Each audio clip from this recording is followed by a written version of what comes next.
함께 말씀 보겠습니다. 로마서 8장 9절 말씀입니다. 로마서 8장 9절 말씀 우리 함께 읽겠습니다.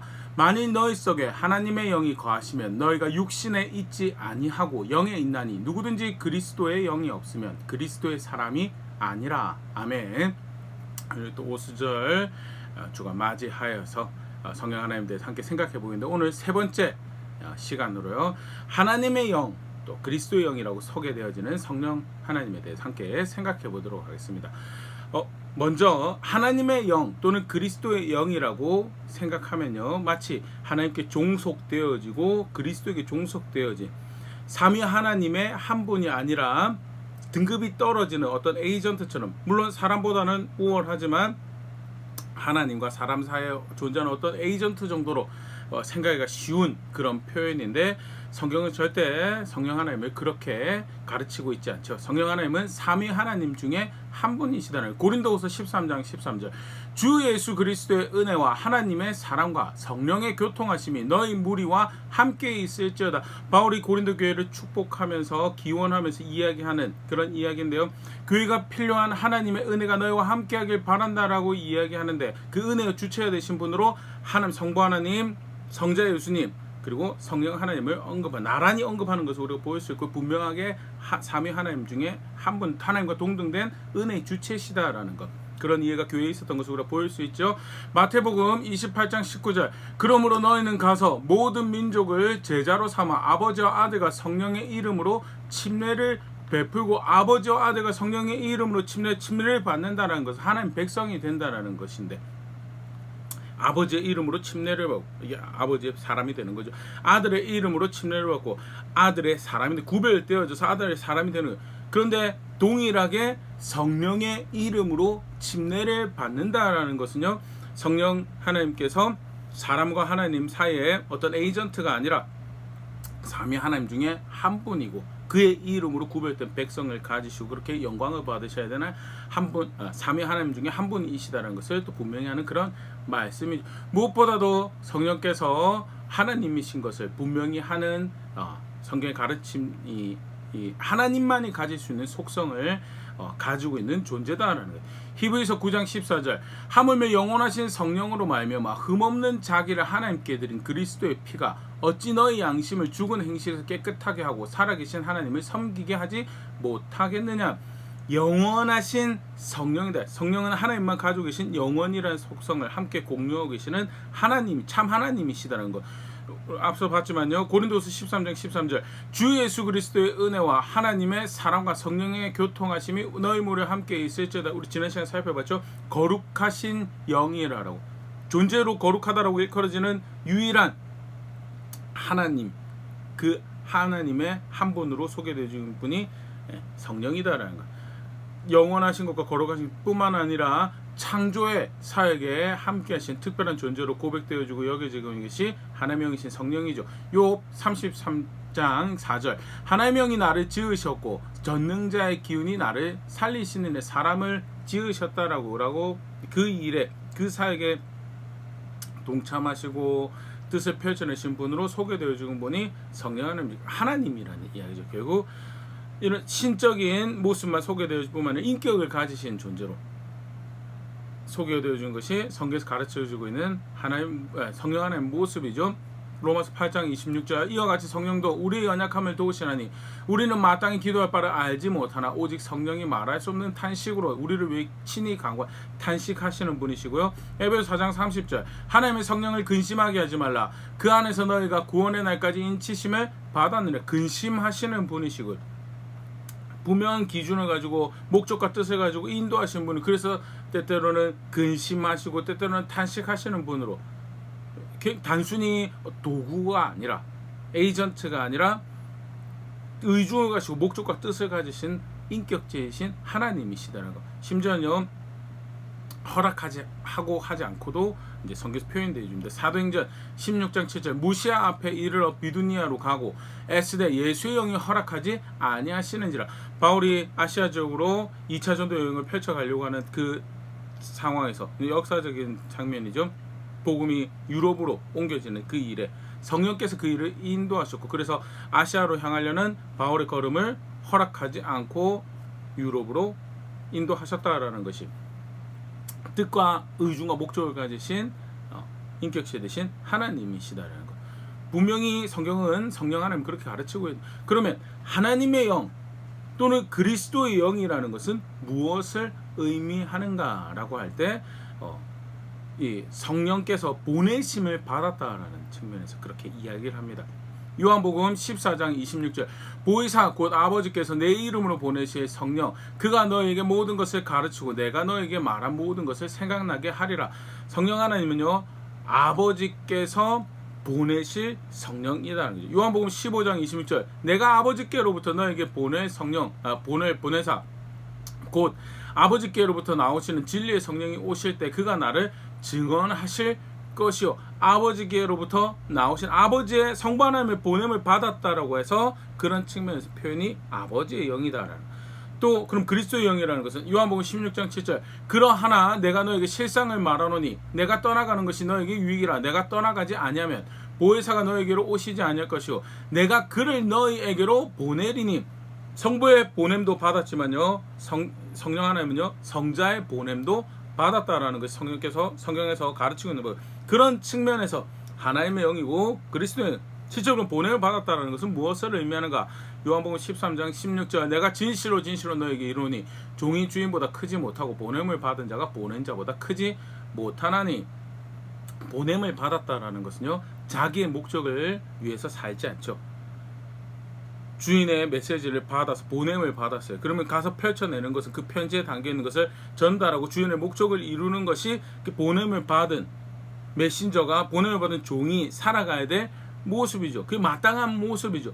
보냄을 받았다라는 것, 성령께서 보냄을 받았다는 절대 격이 떨어지는 것은 아닙니다. 그럼에도 불구하고 그는 철저하게 하나님이 목적하신 것을 이루어 가시는, 성부께서 목적하신 것을 이루어 가시는 그런 존재로 사역하신 분이시고, 성자의 보냄을 받았다는 것도 마찬가지죠. 그리스도의 영으로 그리스도의 사람을 만들 그리스도의 뜻을 이루어가는 존재로 사역하시는 분이시다는, 실제로 성부의 뜻을 성령께서 이루어가시죠. 갈라디아서 4장 6절 너희가 아들임으로 하나님이 그 아들의 영을 우리 마음 가운데 보내사 아바 아버지라 부르게 하셨느니라. 잃어버린 자녀들을 찾으시려는 그 아버지의 목적이 아들의 영을 보내셔서 예수 그리스도를 알게 하시고 성령의 그 사역을 통해서 그들이 하나님을 아버지라고 알 수 있도록 아들을 삼으시려는 아버지의 뜻을 이루시는 존재로 사역하시는 영이 하나님의 영이시고, 그래서 아들의 영이라고 불리기도 하고 하나님의 영이라고도 불리기도 하고,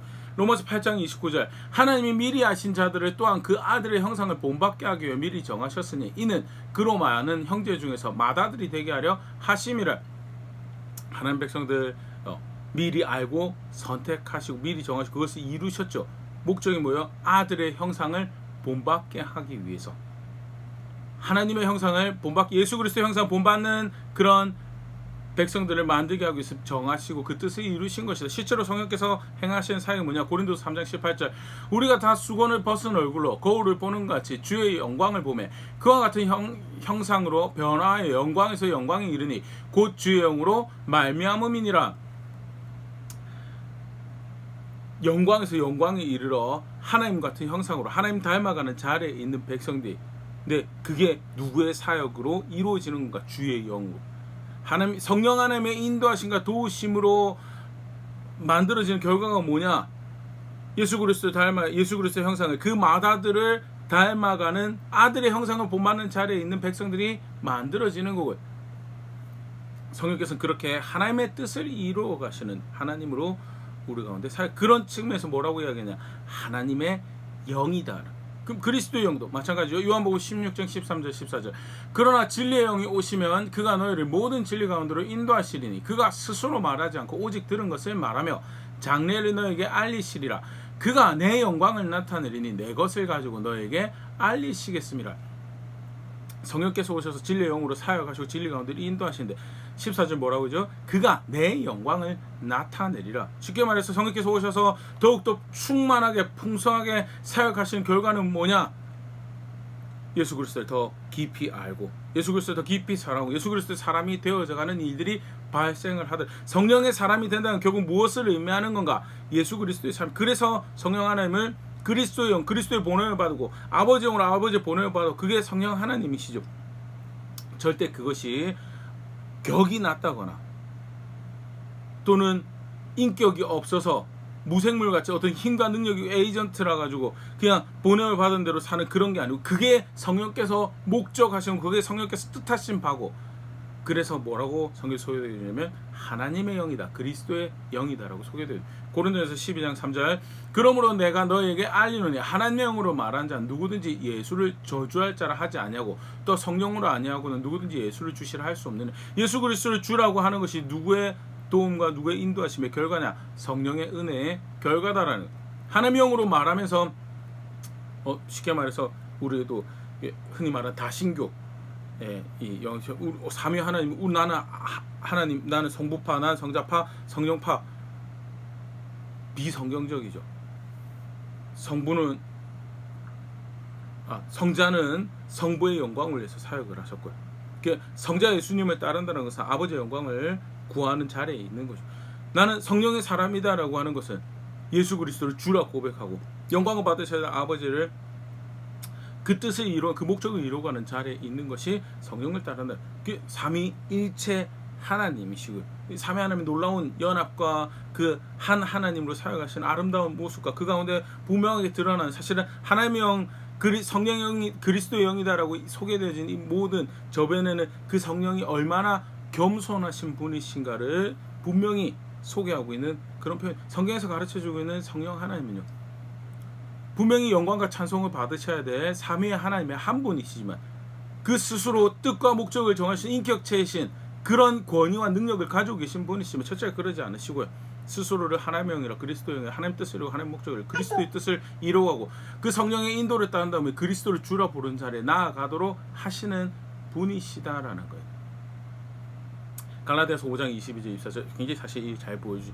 너무 잘 아는 말씀인데요. 22절부터 성령의 열매에 대해서 바울이 교회가 마땅히 성령의 인도를 따서 이런 열매를 만들어내야 된다고 이야기를 합니다. 오직 성령의 열매는 사랑과 희락과 화평과 오래 참음과 자비와 양성과 충성과 온유와 절제니 이 같은 것을 금지할 법이 없느니라.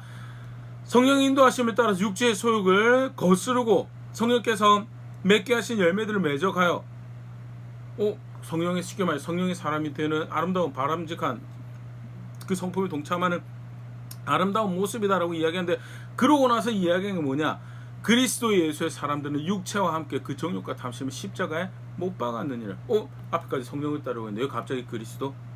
성령을 따른다라는 거죠. 그 영이 어떤 영이냐? 그리스도의 영이고, 예수 그리스도의 사람으로 마땅히 고백해야 될 성품들을 만드는 그리스도의 영으로 그렇게 그리스도를 닮도록, 사실 그런 측면에서 22절 23절 말하는 거예요. 예수 그리스도의 성품을 이야기를 하는 거예요. 예수 그리스도의 어떠함을 드러내는, 자기의 정욕과 탐심을 십자가에 못 박고 예수 그리스도의 어떠함을 걸음걸음 고백해가는 사람을 만드시는 분이 누구냐? 성령이시고요. 그래서 성령의 열매를 맺는 것과 그리스도의 예수의 사람의 정욕과 탐심 십자가에 못 박는 것은 같은 세상에 있는 것이죠. 그래서 논리적으로 전혀 이상하지 않아요. 실제로 사실은 이걸 객관적으로 따져서 해보면요, 성령의 열매를 맺는 거에 이야기하면서 갑자기 예수 그리스도 사람을 이야기하면 연관성이 없는 것처럼 보이죠. 또 랜덤하게 문맥상 어떤 논리적으로 이걸 이어가는가, 분명히 이어간 논리가 있죠. 바울이 이해하는 바, 저변에 깔린 바울이 이해하는 바는요, 성령 하나님은 그리스도의 영으로 그리스도의 예수의 사람을 만들어 가시는 분으로서 사역하시고, 그래서 성령의 인도했던 육체의 소욕을 거스르고 그리스도의 예수의 사람으로 만들어 빚어져가는 자리에 서게 된다라는 거예요. 그게 성경에서 가르치고 있는 그리스도의 영이신 성령의 사역이고, 성령께서 인도해 가시는 뜻과 목적의 자리죠. 그는 분명히 하나님이시고요, 그러기에 뜻하고 목적하신 것이 있다는, 뜻하고 목적하신 바가 뭔가? 성부의 뜻, 성부의 본ön을 받아 성부의 뜻을 이루시는 자, 그리스도의 예수 성자의 본ön을 받아서 성자의 뜻을 이룬 자리에 계시는 것이 성령께서 원하시는 것이고, 마땅히 영광과 찬사를 예배를 받으셔야 되면 스스로 예배하라고 하지 않죠. 영광은 아들에게 돌리고 영광은 성부께 돌리고, 그런 성자는 우리에게 성령의 충만함과 성령의 은혜를 구하라고 이야기를 하고, 그래서 삼위 하나님이 한 분 하나님의 영광을 구하는 놀라운 아름다운 연합을 이루는 것이 성경에 소개되어지는 하나님에 대한 이해고요. 오늘 우리가 그 성령 하나님이 하나님의 영이다, 그리스도의 영이다 소개되어진 부분 함께 생각해 보겠습니다. 그러면 실제로 이것이 우리의 신앙에 어떤 영향을 미치는 것? 우리가 성령을 따른다라고 할 때, 그 인도하심을 따른다고 할 때 마땅히 우리의 벌어질 일들은 무엇을 기대해야 되는가? 성부의 뜻을 이루고 성자의 뜻을 이루는 것을 기대해. 가끔 성령의 인도를 구한다고, 성령을 따른다고 하면서 영적인 걸 추구한다라고 하면서 성부의 뜻과 성자의 뜻과 전혀 상관이 없는 것을 하면서 그것이 영적인 것이고 성령을 따르는 것이다라고 이해하는 그런 경향들이 있을 수 있죠. 근데 비성경적이다. 요한일서 4장 6절, 우리는 하나님께 속하였으니 하나님을 아는 자는 우리의 말을 듣고 하나님께 속하지 아니한 자는 우리의 말을 듣지 아니하느니 진리의 영과 미혹의 영을 이로써 아느니라. 하나님께 속한 자들은, 성령을 따르는 자들은 우리의 말을 듣는다는, 쉽게 말해서 여기서 요한이죠. 사도와 선지자를 통해서 예수 그리스도의 가르침을 전달하는 사도와 선지자들의 가르침을 따르는 자리에 있는 것이, 진리의 영을 따르는 자리에 있는 것이다. 그것이 하나님께 속한 자고, 교회라고 하는데, 예수 믿는다고 성도라고 하는데 사도와 선지자의 가르침을 따르잖아요. 예수님을 통해서, 예수님 제자를 통해 전달되어지는 하나님의 말씀을 따르질 않아요. 그걸 존중하지 않아요. 그럼 뭐예요? 그럼 미혹의 영을 따르는 것이다. 성령 하나님을 따르는 것은요, 어떻게 해서든 어떤 자리에 있는가, 성부의 뜻을 이루어가는 자리에, 성부의 뜻을 존중하고 그것을 이루어가는, 성자의 뜻을 이루고 존중하는 자리에 있는 것이 성령을 따르는 것이고, 그로써 우리가 분별할 수 있다는 것이 사실 요한일서 4장 1절부터 쭉 요한이 이야기를 하는 부분입니다. 어떻게 그런 이해가 있을, 왜? 성령은 하나님의 영이시고 그리스도의 영이시기 때문에. 그래서 성령의 인도를 구하고 성령의 인도를 따르고 그의 도심을 따라서 걸음걸음 하나님 백성과 살아간다. 우리가 기대해야 될 거예요. 내 삶에서 성부의 뜻이 이루어진 것, 성자의 뜻이 이루어진 것. 또 나아가 반대로 성부의 뜻을 이루려고 하는 것이 결국 사실은 성령의 은혜를 구하는 것이고, 성령을 따른 자리에 있는, 성자의 뜻을 이루려고 하는 것이 결국 뭐예요? 성령의 인도를 따르는 자리에 있는 것이다. 하나님의 영이시고 그리스도의 영이시다는 사실이 우리 신앙에 직접적으로 미치는 관련된 부분이죠. 이것도 분별할 수 있는 기준이 되고, 더불어서 성령의 인도를 따른다는 거예요. 어떤 하나님이신데 그는 스스로를 하나님의 영이라 그리스도의 영이라고 소개하시면서 겸손하게 하나님 목적 앞에, 예수 그리스도의 뜻 앞에 자신을 내려놓으면서 겸손하신 영이시다. 그래서 우리가 절대 성령의 인도를 따른다고 할 때, 성령의 인도하심을 따라서 영적인 것을 구하고 영적인 것을 추구한다, 신령한 것을 사모한다라고 할 때 철저히 우리가 진짜 성령에 의한 것이다라고 하면 견지해야 될 자세가 있어요. 그게 뭐냐? 그 다른 영이 겸손하신 분이시다라는 것을, 하나님 앞에서 겸손하시고 성자 예수 그리스도의 뜻 앞에서 겸손하신 분이시다라는 것을, 그 영의 인도함을 따른다라는 우리 걸음걸음에서 발견되어야 돼. 우리가 마땅히 가져야 될 자세다라는. 실제로 또한 이것이 분별의 기준이 될 수 있죠. 영적인 것들, 환상, 이적, 이사, 지난 시간에도 어제도 우리 잠깐 살펴봤지만 사람의 마음을 교만하게 만드는 그런 역할들을, 기능들을 합니다. 선물로 주신 것들인데 사람이 아담의 후에 속성이 그런, 지난 2000년 기독교 역사에서 충분히 확인한 사건들이고, 아니다. 진짜 성령 하나님의 인도를 따라서 그 성령께서 영적이다라고 하는 그 아버지 뜻을 이루고 성자의 뜻을 이루어가는 자리에 있다면 철저하게 지녀야 될 자세가 뭐냐? 아버지의 뜻 앞에서 겸손하고 성자의 뜻 앞에서 겸손하고 그 교회 앞에서 겸손한 것을 살아가는 것이 진짜 성령의 사람이 살아가는, 그것을 분명히 확인하는 것이 그가 아버지의 영이 되시고 그리스도의 영이 되신다는 사실이죠. 간단하게 아버지의 영이 되시고 그리스도의, 하나님의 영이 되시고 그리스도의 영이 되신다는 성령 하나님 함께 생각해봤는데요. 나는 어떻게 그 영의 인도하심을 따르고 실제로 그 영의 인도하심을 구하고 따른다고 하면서 무엇이 이루어지길 기대하고 살아가는, 간단한 예로요. 하나님은 사람을 하나님의 영광을 나타내는 형상으로 만드셨어요. 그것은 죄를 짓고 난 이후에 노아에게도 똑같이 이야기를 하시고, 예수 그리스도를 통해서 구원받은 백성에게 똑같이 바라시는 게 무엇이냐? 신의 성품에 참여하고 예수 그리스도의 성품을 드러내고 아들의 영광을 나타내는 자리에 있는, 아버지의 영광을 나타내는 자리에 있는 백성들을 삼으신 것이죠. 그럼 철저히 우리가 의지를 들여서 하나님은 어떠한 분이신지를 우리의 순종을 통해서 담아내야 된다는 영적인 것을 구한다고 하면서 실제로 분명히 밝게 알려진 뜻과 목적이 있음에도 불구하고 애써 거기에 눈을 가리고 다른 영적인 것을 추구한다는 거예요. 사실은 진짜 성령의 인도를 구하고 따르고 있는 자리에 있는 건가 분별해봐야 되는 모습들이죠. 간단히 예로 생각을 해봤는데 나는 어떤 자리에 있는가, 어떻게 그 영의 인도하심을 구하고 그 영의 은혜를, 그 도우심을 사모하는 자리에 있고 오늘 걸음걸음 하나가 그가 주장하시는 대로 펼쳐가며 살아가길 바라고 있는가. 진짜로 그걸 바라고 있다면 아버지 뜻이 이루어지고 성자의 뜻이 이루어진 나의 걸음걸음, 내 관계 안에서 문제 안에서 그런 걸음걸음들, 선택들을 기대해야 되는데요. 정직하게 한번 돌아볼 수 있으면 좋을 것 같고요. 아버지요, 하나님의 영으로서, 그리스도의 영으로서 그의 하나님의 뜻을 이루고 그리스도의 뜻을 이루시는 자리로 우리를 걷게 하시는 그 은혜를 기뻐하며 걸음걸음 실제로 그렇게 살아내며 도우시는 은혜에 주장하시는 대로 주의 교회로 빚어져 가는 자리에 있는 우리가 될 수 있으면 좋을 것 같습니다.